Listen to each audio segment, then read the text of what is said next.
Prynhawn da, a chroeso i wasanaeth Gwener y Groglith Eglwys Dewi Sant, gwasanaeth defosiynol sy'n ein tywys ni droed y groes, i aros yn y man anodd hwnnw a myfyrio ar farwolaeth ein harglwydd Iesu Grist, a thrwy hynny dreiddio i ddirgelwch cariad Duw tuag atom ni, a dirgelwch ein hiechawdwriaeth ni.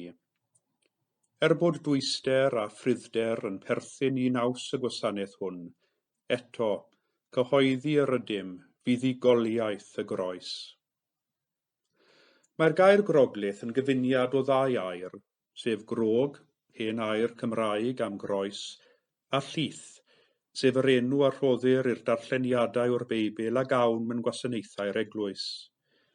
Felly y groglith yw'r darlleniad hir o'r Efengyl sy'n rhoi ni hanes croeshoeliad a marwolaeth Iesu, y darlleniad sy'n ganolog i'r gwasanaeth hwn.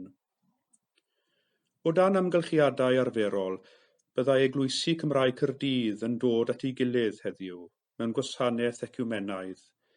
Nid oes modd i ni wneud hynny eleni, ac felly gweddiwn dros ein gilydd, gan weddio bydd ein ffydd gadarn yn y Crist croeshoeliedig yn ein hatgyfnerthu ni yn ein gobaith, ein tystiolaeth, a'n gwasanaeth i'n cymunedau yng nghanol y cyfnod pryderus ac yn sicr hwn i bawb.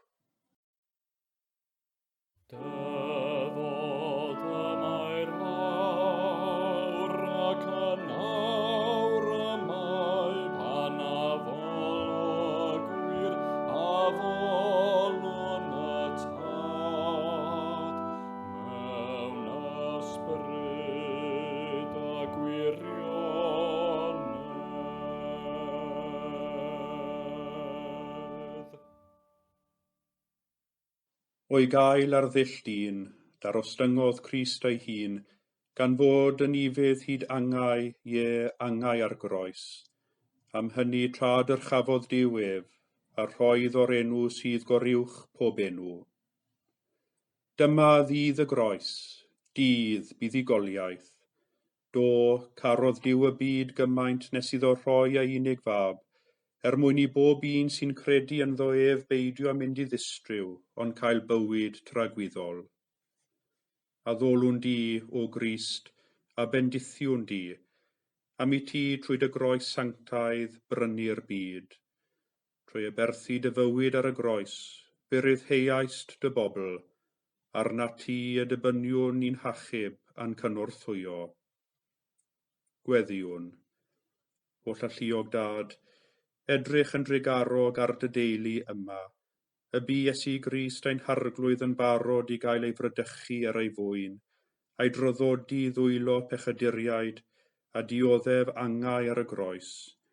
Gofynnwn hyn ar ei fwyn ef sy'n awr yn byw mewn gogoniant gyda thi ar ysbryd glân, yn un Duw, dros byth. Amen. Dyma ddydd y groes, dyma ddydd buddugoliaeth.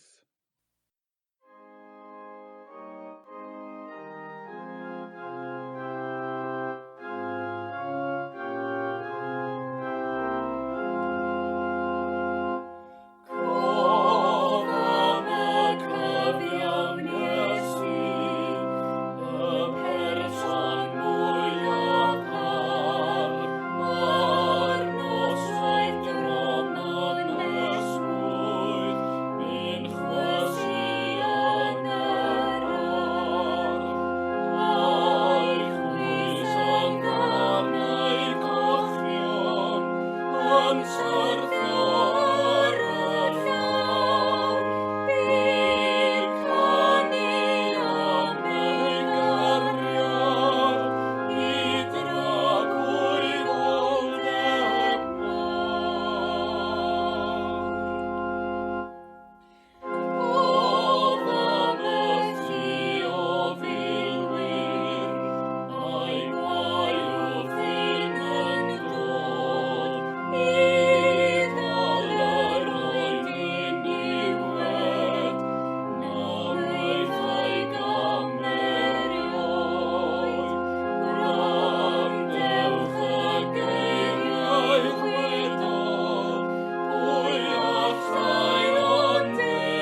Darlleniad o lyfr Eseia, pennod 52 a 53. Yn awr, bydd fy ngwas yn llwyddo, fe'i codir a'i ddyrchafu a bydd yn uchel iawn. Ar y pryd oedd llawer yn synnu ato, roedd ei wedd yn rhy hagur i ddyn, a'i bryd yn hyllach na neb dynol, a phobloedd lawer yn troi i ffwrdd rhag ei weld, a brenhinoedd yn fyd o'i blegyd.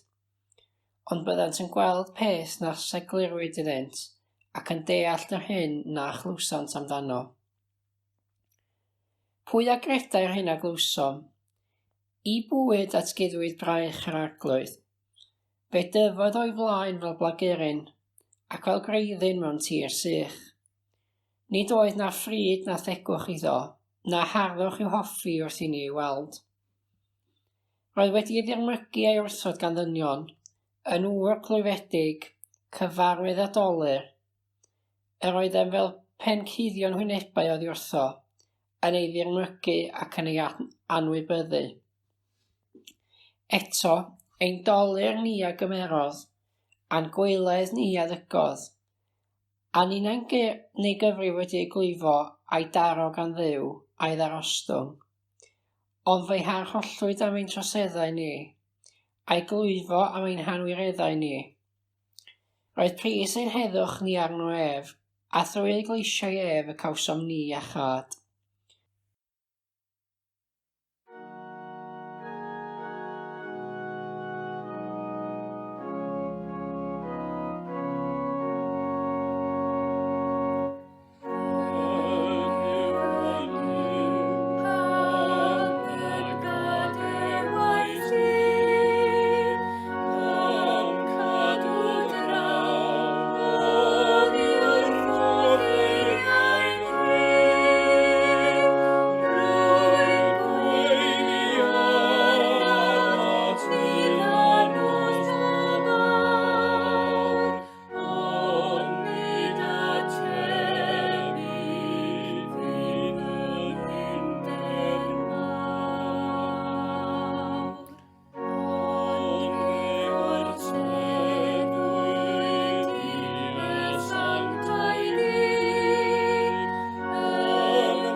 Y darlleniad o lythyr Paul at yr Hebreaid, pennod 10, yr unfed adnod ar 15, yn dechrau. Dyma'r cyfamod o wnaf a hwy ar ôl y dyddiau hynny, medd yr arglwydd. Rhof yng nghyfreithiau yn ei calon, ac ysgrifennaf hwy ar ei meddwl. Y mae'n ychwanegu. A'i pechod, a'i drwy gweithredoedd ni chofiaf mohonynt byth mwy. Yn awr, lle y ceir maddeiant am y pethau hyn, nid oes angen offrwm am bechod mwyach.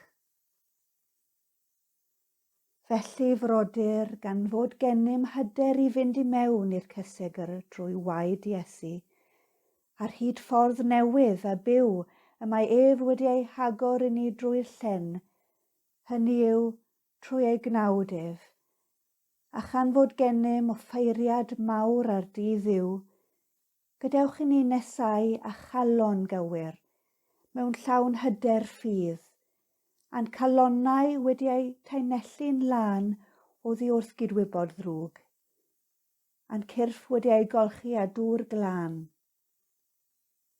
Gadewch i ni ddal yn ddiwiro at gyffes ein gobaith, oherwydd gallwn ddibynnu ar yr hwn a rhoddodd yr Iddewyd. Gadewch i ni ystyried sut y gallwn ennyn yn ein gilydd gariad a gweithredoedd da, heb gefnu ar ein gydgynulliad ein hunain, yn ôl arfer rhai, ond annog ein gilydd, ac yn fwy felly yn gymaint a'ch bod yn gweld y dydd yn dod yn agos.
Dioddefaint ein harglwydd Iesu Grist yn ôl Sant Ioan. Pan glywodd Peilat y geiriau hyn, daeth â Iesu allan, ac eisteddodd ar y brawdle yn y lle a elwir y palmant, yn iaith yr Iddewon Gabatha. Dydd paratoad y Pasg oedd hi, tua hanner dydd. A dwedodd Peilat wrth yr Iddewon, dyma eich brenin. Gwyddasant wythau, ymaith ag ef, croeshoelia ef. Meddai Peilat wrthynt, a wyf i groeshoelio eich brenin chwi? Atebodd y prif offeiriaid, nid oes gennym frenin ond Cesar. Yna troddododd Peilat Iesu iddynt i'w groeshoelio. Felly cymerasant Iesu ac aeth allan gan gario ei groes ei hun i'r man a elwyr lle benglog, yn iaith yr Iddewon fe gelwyr Golgotha, yno croeshoeliasant ef, a dau arall gydag ef, un ar bob ochr a Iesu yn y canol. Ysgrifennodd Peilat deitl a'i osod ar y groes. Dyma'r hyn a ysgrifennwyd, Iesu o Nazareth, brenin yr Iddewon. Darllenodd llawer o'r Iddewon y teitl hwn, oherwydd yr oedd y fan lle croeshoeliwyd Iesu yn agos i'r ddinas. Yr oedd y teitl wedi ysgrifennu yn iaith yr Iddewon ac mewn Lladin a Groeg. Yna meddai prif offeiriaid yr Iddewon wrth Peilat, paid ag ysgrifennu brenin yr Iddewon, ond yn hytrach, dywedodd ef, brenin yr Iddewon wy fi. Atebodd Peilat, yr hyn a ysgrifennais. Wedi iddynt croeshoelio Iesu, cymerodd y milwyr a'i ddillad ef a'i rhannu'n bedair rhan, un i bob milwr. Cymerasant ei grys hefyd, yr oedd hwn yn ddi-wniad, wedi ei weu o'r pen yn un darn. Peidiwn a'i rhwygo hi, meddai'r milwyr wrth ei gilydd, gadewch i ni fwrw coelbren amdani i benderfynu pwy gaeth hi. Felly cyflawnwyd yr ysgrythyr sy'n dweud, rhanasant fy nillad yn ei misg, a bwrw coelbren ar fy ngwisg. Felly y gwnaeth y milwyr. Ond yn ymyl croes Iesu roedd ei fam ef yn sefyll gyda'i chwaer, Mair, gwraig Clopas, a Mair Magdalyn. Pan welodd Iesu ei fam, felly, a'r disgybl yr oedd yn ei garu yn sefyll yn ei hymyl, meddai wrth ei fam, wraig, dyma dy fab di. Yna dwedodd wrth y disgybl, dyma dy fam di. Ac o'r awr honno, cymerodd y disgybl hi mewn i'w gartref. Ar ôl hyn, yr oedd Iesu'n gwybod bod bob peth bellach wedi ei orffen, ac mwyn i'r ysgrythyr gael ei chyflawni dywedodd, y mae arnaf syched. Yr oedd llestr ar lawr yno, yn llawn o win sur, a dyma hwy'n dod i ysbwng wedi ei lenwi ar gwin yma ar ddarn o isop, ac yn ei godi at ei wefusau.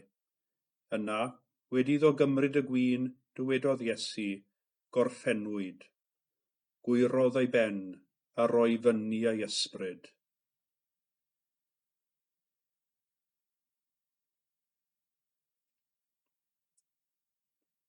Yna, gan ei bod yn ddydd paratoad, gofynnodd yr Iddewon i Beilat am gael torri coesau rhai a groeshoeliwyd, a chymryd y cyrff i lawr rhag iddynt ddal i fod ar y groes ar y saboth, oherwydd yr oedd y saboth hwnnw'n uchelwyl. Felly daeth y milwyr, a thorri coesau'r naill a'r llall a groeshoeliwyd gyda Iesu. Ond pan ddaethant at Iesu a gweld ei fod ef eisoes yn farw, ni thorasant ei goesau, ond fe drowanodd un o'r milwyr ei ystlys ef a phicell, ac ar unwaith dyma waed a dŵr yn llifo allan. Y mae'r un a welodd y peth wedi dwynt ystiolaeth i hyn, ac y mae ei dystiolaeth ef yn wir. Y mae hwnnw'n gwybod ei fod yn dweud y gwir, a gallwch chwithau felly gredu. Digwyddodd hyn mwyn i'r ysgrythyr gael ei chyflawni, ni thorri'r asgwrn ohono, ac y mae'r ysgrythyr hefyd yn dweud mewn lle arall, edrychant ar yr hwn a drywanwyd ganddynt.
Yr Efengyl yn ôl Sant Iwan, y bedwaredd bennod ar 15, ar 19 adnod. Yno croeshoeliasant ef, a dau arall gydag ef, un ar bob ochr, a Iesu yn y canol. Yn yr eglwys lle cefais I fy magu, uwch yr allor, mae yna ffenestr liw fawr sy'n portreadu'r croeshoeliad. Bryn Calfaria, muriau dinas Jerusalem yn y cefndir, ambell filwr, a thair croes, gyda chroes Iesu yn y canol yn ymlycach o lawer na'r ddwy groes arall. Sul ar ôl sul, byddwn ni'n edrych ar y ffenestr, yn edrych ar y ffigurau, yn ceisio darllen yr ysgrifen mân, yn edrych ar y lliwiau, a'r darnau o wydr oedd wedi cael eu hadnewyddu dros y blynyddoedd, y darnau hynny oedd yn edrych ychydig allan o'i lle I gymaru a gweddill y wydr lliw. Bob tro o'n i'n edrych ar y ffenestr, o'n i'n gweld rhywbeth newydd, neu falle, o'n i'n sylwi o'r newydd a'r hen fanylun o'r ffenestr oedd mor gyfarwydd I mi. A'r hyn oedd yn fy nharo I bob tro, oedd y ffordd yr oedd lliwiau'r ffenestr yn newid o sul I sul, yn newid hyd yn oed rhwng y gwasanaeth boreol a'r hwyrol weddi, a'r newid lliwiau yn newid y ffordd o'n i'n gweld y darlun o'r croeshoeliad. Ar ddwyrnod diflas a chymylog, neu ar ddwyrnod llwydaidd, byddai lliwiau'r ffenestr yn dywyll ac yn ddifywyd, ac yn gwneud y darlun o'r croeshoeliad edrych ychydig yn fygythiol, yn canolbwyntio fy meddwl ar dioddefaint dynol, anobaith yr olygfa, a chreulondeb cydddyn tuag at ei gydddyn, gwarth a siom Bryn Calfaria yn dod yn fyw. Ar ddwyrnod braf a'r haul yn tywynnu trwy'r ffenestr, byddai'r lliwiau yn dod yn fyw, y lliwiau coch, gwyrdd ac aur yn gynnes, ac yn hytrach na bod yn ddarlun o'r croeshoeliad a naws fygythiol, roedd y darlun yn troi'n gysurus, yn gartrefol braidd, yn canolbwyntio'r meddwl nid ar y dioddefaint na chwaith anobaith y groes, ond ar yr hyn yr oedd Duw trwy farw Crist wedi cyflawni ar y groes. Breichiau'r un yn y canol a'r led a'r groesbren, fel petai'n dweud yn dawel ac yn gadarn, dyma gariad. Grym a chariad Bryn Calfaria yn dod yn fyw.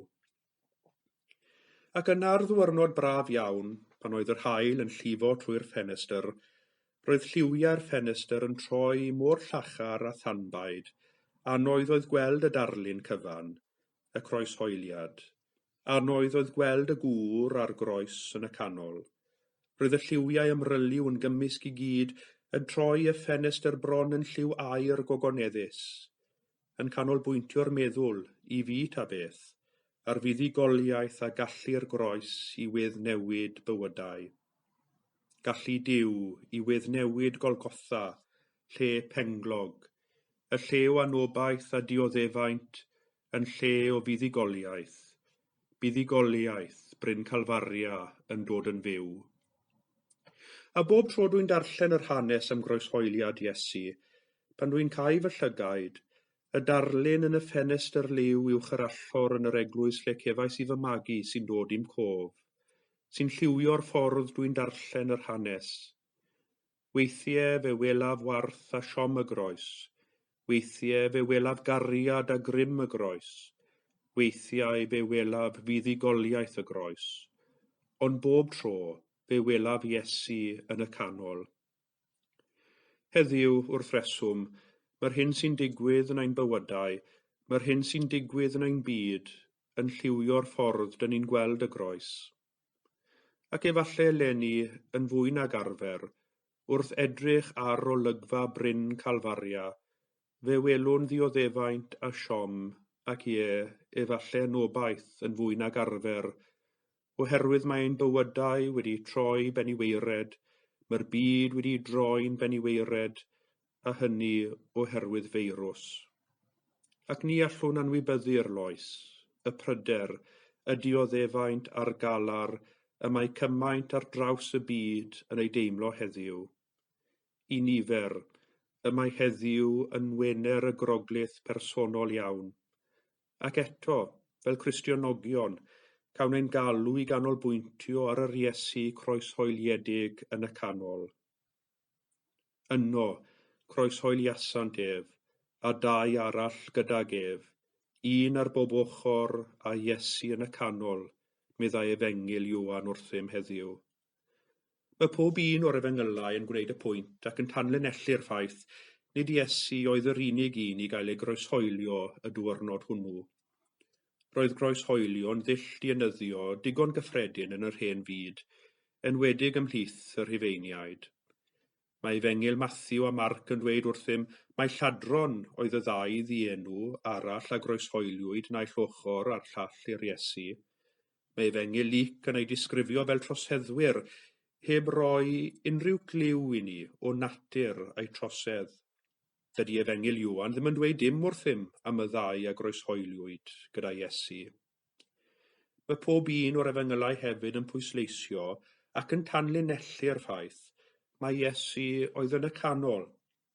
Yn ddieog o unrhyw drosedd oedd yn heiddi marwolaeth y groes, roedd yn y canol yn dioddef yr un poenau, yr un dioddefiadau, a'r un farwolaeth ar ddau arall.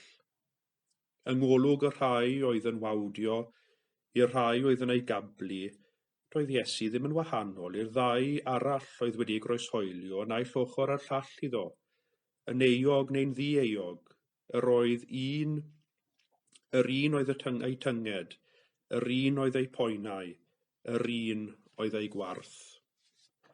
Wrth edrych ar yr Iesu croeshoeliedig yn y canol, fe welwn ni ddarlun y gwas dioddefus, y soniau Eseia amdano yn yr Hen Testament. Roedd ei wedd rhy hagar i ddyn, roedd wedi ei ddirmygu a'i wrthod gan eraill, yn ŵr clwyfedig, gyfarwydd a dolir, yr oeddem fel pen cuddion wynebau o ddiwrtho, yn ei ddirmygu ac yn ei hanwybyddu. A phan meddyliwn ni am Iesu, y gwas dioddefus, gwas y gweision, yr un a aeth i ganol ei ddisgyblion ac y gymerodd dywel i olchi a sychu ei traed. Yr Iesu a aeth i ganol y bobl oedd ar gyrion cymdeithas, i ganol y pechaduriaid, i ganol y gwahanglwyfus, i ganol y dioddefus, i ganol y bobl yr oedd eraill yn ei dirmygu ac yn ei bychanu. O hyd yn yr Efengylau, fe welwn Iesu yn camu ganol y mannau a'r sefyllfaoedd anodd a dyrys bywyd, ac yno yn rhannu ei gariad, ei obaith, a'i achawdwriaeth ag eraill. Ac ar y groes fe welwn ni Iesu yng nghanol dioddefaint y ddynoliaeth, ac wedi ei orwedd yn y bedd, fe'i gwelwn drachefn yng nghanol marwolaeth ei hun. Nid oes yr unman nad yw Iesu neu osgoi, y mae'n dod i ganol ein bywydau, i ganol brwydrau personol, i ganol ein hofnau, i ganol ein siom, i ganol ein hunigrwydd, i ganol ein dioddefiadau, i ganol ein galar, i ganol dioddefaint byd sydd wedi droi'n beniweired gan feirws. Mae'r Iesu croeshoeliedig yn dod yn ddi-ofn atom, ac mae'n cyd-ddioddef gyda ni, oherwydd y mae ef ei hun wedi dioddef angau ar groes. Yn Iesu fe welwn ni y Duw sy'n tosturio, y Duw sy'n cydymdeimlo ni yn ein gwendidau.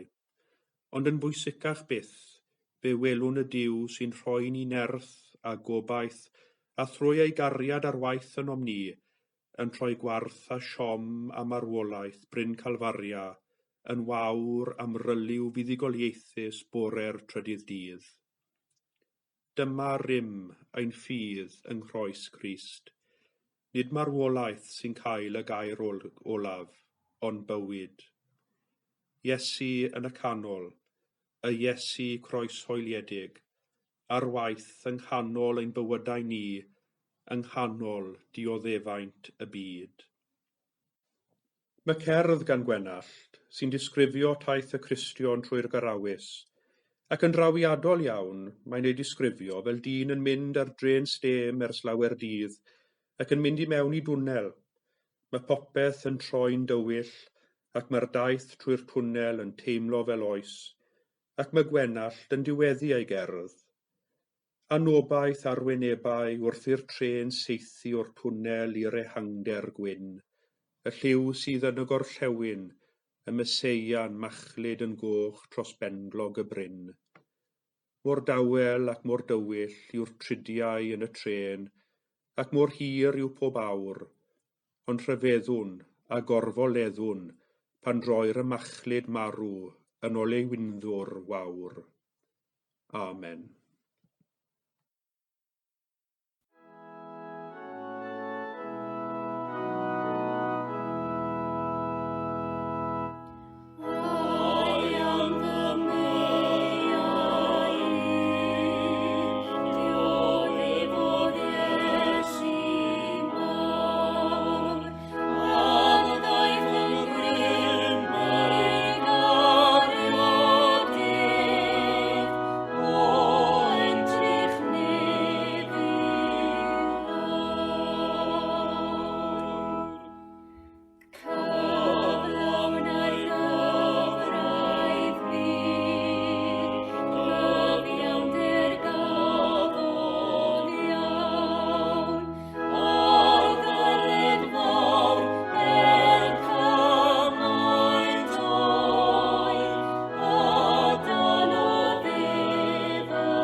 Trwy ei groes a'i werthfawr waed, fe brynodd ein harglwydd Iesu Grist y byd.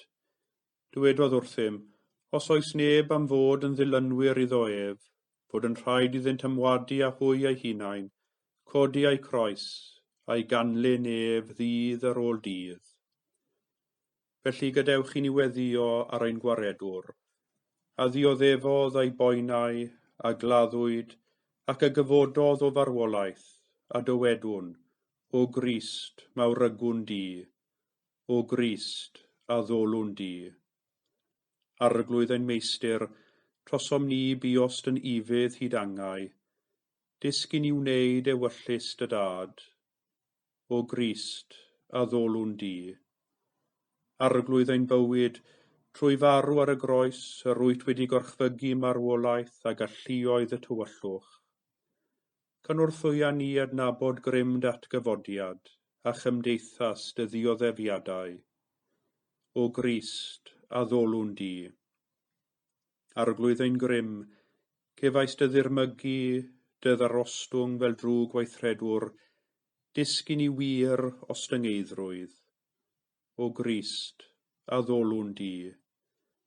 Arglwydd ein hiechawdwr, rhoddais dy fywyd yn dy gariad at dy frodyr ath chwiorydd. Disgyn i garu'n gilydd gyda'r un cariad. o Grist a ddolwn di. Arglwydd ein harglwydd, gyda thwylo ar led ar y groes, tyn bawb at a ti dy hun, a chasglaeth deyrnas holl blant gwasgaredig Duw.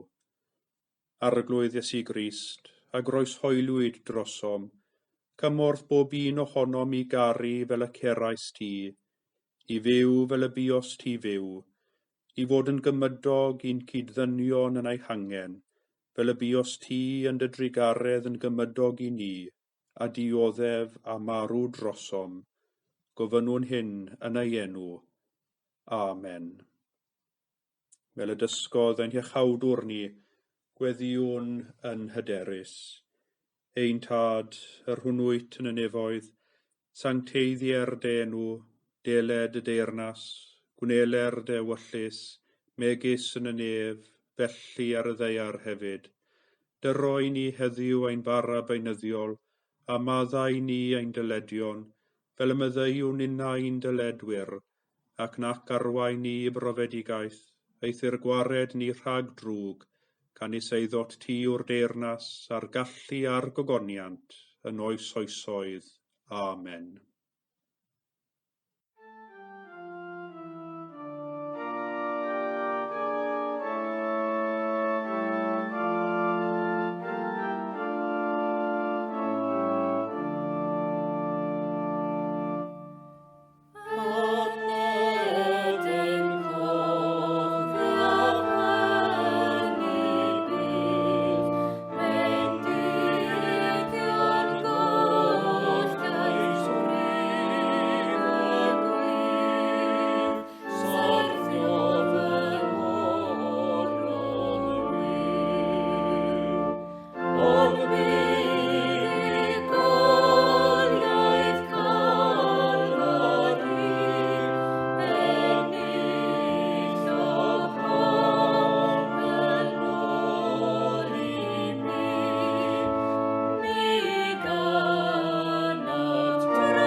I'r hwn sydd yn ein caru ni ac yn rhyddhaodd ni oddi wrth ein pechodau a'i waed, ac yn gwnaeth yn urdd frenhinol yn offeiriaid i Dduw a'i Dad, iddo ef y bo'r gogoniant a'r gallu yn oes oesoedd. Amen.